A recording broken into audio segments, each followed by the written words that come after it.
Let's help him ring in the new year. Light him up, Mason. Go, go, go!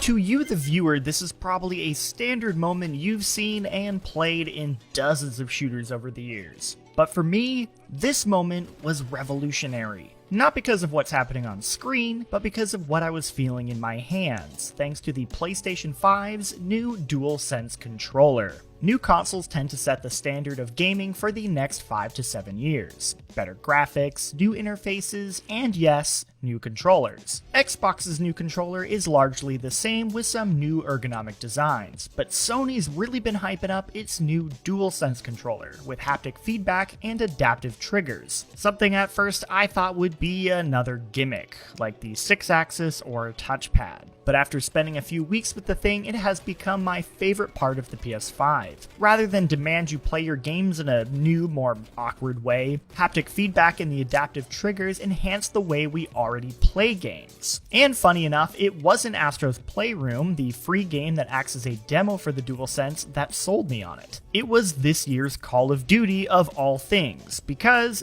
these features are perfect for shooters. Haptic feedback is an evolution of the standard rumble we've all been using for the past few decades. Previous controllers like the DualShock 4 use motors that create nice but binary experiences for rumble. It shakes when it's supposed to and stops when it needs to stop. With haptic feedback, it uses voice coil actuators, which is the same kind of tech that's used to vibrate speakers, and as a result, developers have more control over how the rumble operates. In the case of Call of Duty, when I fire this MP5, the DualSense vibrates to the specific rhythm of the fire rate, and when you swap to a burst fire weapon, that rhythm changes. The same effect applies to reloading. Feeling the controller as you load each shell is subtle, but adds a lot to the experience. It's the kind of improvement that's hard to fully express, but you feel the difference right away in your hand. Meanwhile, there's the adaptive triggers, which takes the idea of pressure-sensitive buttons that the PS2 had, but this time the controller changes that pressure based on the current situation of the game. Triggers now have a resistance to them, not unlike an actual gun,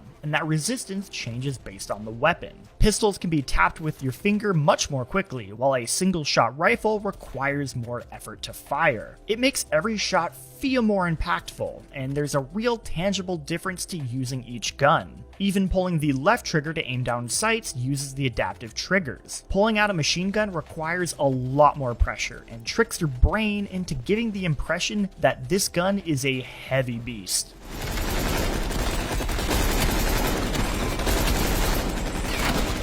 And when you couple all that with the haptic feedback and a nice pair of headphones, I have never felt more immersed shooting a gun with a standard video game controller. I had a blast playing through Cold War's campaign, and the DualSense is a major reason why. Out of curiosity, I switched over to the PS4 version of the game, and it's so hard to go back. The old DualShock, it's fine, it served me well for the last 7 years, but the DualSense makes it feel like a relic. Of course, the option to turn all these off is possible on both a game and system level if you're the kind of person that can't stand rumble, or you have a disability that prevents you from using it. In fact, I can see a lot of hardcore competitive players turning the triggers in particular off in multiplayer. You can't really feather the trigger like you're used to with the adaptives turned on, and it's easier to snap to players without the pressure. I won't deny, it did feel like I was performing slightly better without them, leaving me in a situation where I was choosing between performance or immersion. But that could simply be because that's what I'm used to, and as I become more accustomed to the DualSense, that feeling will go away. I predict a lot of debate around this in PvP communities in the coming months. But for me, as somebody who primarily enjoys single-player experiences, I'm in love with the DualSense, and what's most exciting is that this is just the first attempt. As more developers get their hands on this, the implementation will only improve. You hear examples from developers like the upcoming Deathloop who talk about how the triggers will lock up when the gun jams, and my mind